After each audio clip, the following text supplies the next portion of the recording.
आज जो मैं आपको कहानी सुनाने जा रहा हूँ, ये कहानी हो सकता है आपका जीवन बदल दे, आपका सोचने का नजरिया बदल दे। तो एक लड़का होता है, बहुत गरीब होता है, एक गांव में रूम लेके रहता है, थोड़ा बहुत पैसा कमा लेता है और कैसे भी करके अपना गुजारा चलाता है।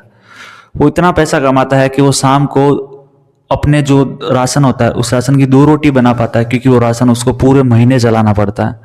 दो रोटी में भी वो एक रोटी खुद खाता है, और एक रोटी वो जैसे ही बनाता है, उस रूम में चूहे वगैरह बहुत कुछ होते हैं, तो वो उसकी रोटी खा जाते हैं और वो परेशान होता है कि यार मैं दो रोटी बनाता हूँ, मैं एक ही खा पाता हूँ, एक है जो चूहे वगैरह खा लेते हैं।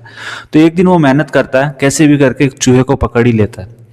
चूहे को पकड़ता है और बोलता है कि भाई मैं इतना मुश्किल से कैसे भी करके मजदूरी करके दो रोटी बना पाता हूँ, तो तू मेरे हक का क्यों खाता है। तो चूहा भी बोलता है अगर अगर मैं नहीं खाऊंगा तो मैं भी मर जाऊंगा, तो तेरे सवाल का जवाब तो मेरे पास नहीं है। तो चूहा उसे बोलता है अगर तुझे तेरे सवालों का जवाब चाहिए कि तेरे हक का क्या है, तो तू जा, हमारे बहुत ही बड़े यहाँ पे महात्मा है भगवान बुद्ध, उनसे मिलने जा। तो लड़का ठीक है, लड़का मान लेता है उसकी बात और भगवान बुद्ध की खोज में निकल पड़ता है। पता चलता है भगवान बुद्ध बहुत दूर रहते हैं पहाड़ों के पीछे, तो निकल जाता है। अब जो पैदल पैदल निकल जाता है तो रात हो जाती है। तो रात को वो एक सेठ के घर पे रुकता है। अब सेठ की जो वाइफ होती है, सेठ की वाइफ पूछती है कहाँ जा रहा है, तो वो बताता है कि हाँ भाई मैं भगवान बुद्ध से मेरे सवालों के जवाब पूछने जा रहा हूँ। तो जो सेठ की वाइफ होती है ना, वो भी एक क्वेश्चन बोल देती है कि तू भगवान बुद्ध से एक क्वेश्चन पूछना, मेरी बेटी है जो 20 सालों से बोल नहीं पा रही है, तो भगवान बुद्ध से पूछना है कि वो बोलेगी कब। तो बोलता ठीक है पूछ लूंगा। फिर वो थोड़ी दूर आगे जाता है और बाद में उसको पहाड़ पार करने होते, बहुत सारे पहाड़, ठंड हो रही है, बर्फ के पहाड़ है। तो वो लड़के को टेंशन हो जाती है मैं पहाड़ कब पार करूंगा, कब मैं पहुंचूंगा और ये मैं कैसे पार करूं। तो लड़का जाता है वहां पे, एक है जो तांत्रिक बेटा रहता है, जादुई शक्ति वाला, तो उससे जाके पूछता है कि बाबा मेरे को कोई रास्ता बताओ, मैं यहाँ से कैसे पार हो जाऊं। तो तांत्रिक जादूगर जो होता है ना, वो बोलता है हाँ मैं तुझे इससे पार करवा दूंगा, लेकिन मुझे भी कुछ चाहिए। तो लड़का बोलता क्या चाहिए। तो पहले पूछते तू कहाँ जा रहा है, कि मैं भगवान बुद्ध से मेरे सवालों के जवाब पूछने जा रहा हूँ। तो जादूगर जो होता है तांत्रिक, वो बोलता है चल मैं तुझे पार करवा दूंगा, हाँ लेकिन मेरा भी एक सवाल है, तुझे पूछना पड़ेगा। तो बोलता है क्या, तो उनको बोलना। वो बोलता है कि मैं एक साधु हूँ, मुझे तांत्रिक विद्या आती है, मैं जादूगर हूँ, लेकिन मैं तपस्या कर रहा हूँ सालों से, यहाँ पे सालों से कर रहा हूँ। तो मुझे यहाँ से मोक्ष की प्राप्ति कब होगी, मुझे ये बताओ, मुझे स्वर्ग की प्राप्ति कब होगी। तो लड़का बोलता है ठीक है पूछ लूंगा। अब वो उसे पहाड़ पार करवा देता है। अब जैसे ही पहाड़ पार करके थोड़ी दूर और आगे जाता है, तो वहां पे उसको बहुत बड़ा समंदर मिलता है। अब लड़का सोचता है मैं ये समुंदर कैसे पार करूंगा। तो समुद्र के किनारे एक कछुआ मिलता है, तो कछुए को बोलता है मुझे पार करवा दो। तो कछुआ बोलता है जाना कहाँ है। तो बोलता है भगवान बुद्ध के दर्शन करने जा रहा हूँ, मेरे कुछ सवाल है जो पूछने जा रहा हूँ। तो कछुआ बोलता है मेरा भी एक सवाल पूछना पड़ेगा, तब जाके मैं तुम्हें छोड़ूंगा। तो ठीक है, बैठा देता और छोड़ देता। और कछुआ अपना सवाल पूछता है कि उनसे ये पूछना सवाल देता है कि मैं सालों से 500 सालों से मैं यहाँ पे है जो समंदर में लोगों को समंदर पार करवा रहा हूँ, और मुझे ड्रैगन बनना है, तो मैं ड्रैगन कब बनूंगा। तो लड़के ने बोला ठीक है पूछ लूंगा। अब लड़का जाता है भगवान बुद्ध से मिलने, भगवान बुद्ध के आश्रम में पहुंचता है। बहुत सारे लोग होते हैं, खाना पीना करता है, उनके है जो प्रवचन सुनता है, और वहां पे फिर शाम को है जो क्वेश्चन आंसर वाला जो है वो चलता है। तो वहां पे एक है जो कंडीशन होती है कि भगवान बुद्ध की वहां पे क्या एक व्यक्ति 3 ही सवाल पूछ सकता है। अब लड़का वहां पहुंच के कंफ्यूज हो जाता है, और यार मैं किसको पहले पूछूं और किसको मैं हटाऊं जिससे मैं मेरा क्वेश्चन डाल सकूं। लड़का वहां कंफ्यूज हो जाता है। वो सोचता है, वो लड़की की माँ की तरफ सोचता है, तो उसकी लड़की की माँ के आंसू दिखते हैं।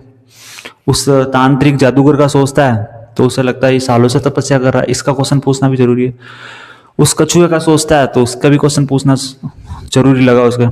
तो लड़का बोलता है चलो ठीक है, मेरा क्या है, मैं तो कैसे भी करके गुजारा कर ही रहा हूँ, खाना मिल ही रहा है, अभी तो मेरी उम्र ही क्या हुई है, तो मैं उन्हीं का क्वेश्चन पूछता हूँ। तो लड़का पूछता है कि मुझे रास्ते में एक है जो स्त्री मिली थी, उसकी बेटी 20 साल से बोल नहीं रही है, तो वो बोलेगी कब। तो भगवान बुद्ध का आंसर होता है कि उन्हें बोलना अपनी लड़की की शादी करवा दीजिए, वो लड़की बोलना स्टार्ट हो जाएगी। फिर जादूगर का सवाल पूछता है कि एक तांत्रिक जादूगर है जो सालों से तपस्या कर रहा है, लेकिन वो स्वर्ग की प्राप्ति, मोक्ष की प्राप्ति कब होगी। तो भगवान बुद्ध बोलते हैं उसके पास जो छड़ी है जिससे वो जादू करता है, उसको बोलो छड़ी का त्याग कर दे, उसको मोक्ष की प्राप्ति हो जाएगी। फिर पूछता है कि मुझे एक कछुआ मिला था जो सालों से है जो लोगों की सेवा कर रहा है, समुद्र पार करवा रहा है, उसे ड्रैगन बनना है, और ड्रैगन कब बनेगा। तो भगवान बुद्ध बोलता है अगर उसे ड्रैगन बनना है तो उसे बोल दो, कछुए को बोलो कि अपना कवच छोड़ दे। वो लड़का निकल जाता है सवाल पूछ के। अब लड़का जाता है कछुए के पास, कछुए के पास जाके बोलता है तुम्हारा भगवान बुद्ध ने आंसर दिया, तुम अपना कवच छोड़ दो, तुम ड्रैगन बन जाओगे।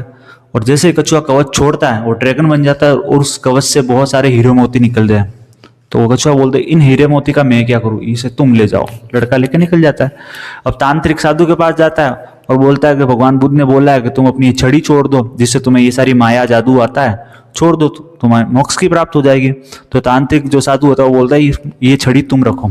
तो लड़का ले लेता और निकल जाता और उसकी माँ के पास पहुंचता, लड़की की माँ के पास, कि भाई भगवान बुद्ध ने ये बताया है कि अगर आप अपनी लड़की की शादी कर दोगे तो आपकी लड़की शादी के बाद जैसे उसका दूल्हा आएगा वो बोलने लग जाएगी। तो लड़की की माँ बोलती है नेक नेक काम में देरी कैसी, मेरे सामने दूल्हा खड़ा है। मतलब कि वो जो सेठ की वाइफ होती है, वो औरत होती है, वो अपनी लड़की की शादी उसी लड़के के साथ करवा देती है। और जैसे उनकी शादी हो जाती है तो लड़की बोलने लग जाती है कि आप तो वही थे ना जो मेरे मम्मी के पास आए थे रात को और आपने यहाँ पे आप ठहरे थे।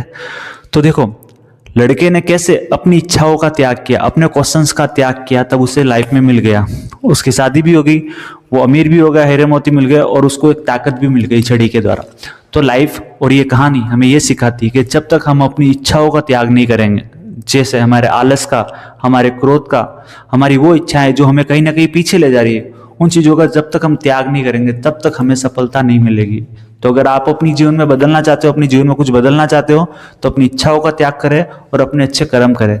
आपका भी भविष्य अच्छा होगा और आप सफल हो जाओगे। आई होप आपको ये कहानी समझ में आएगी। अगर आपको ये कहानी समझ में आई तो प्लीज वीडियो को लाइक करें और शेयर करें। Thank you so much for watching.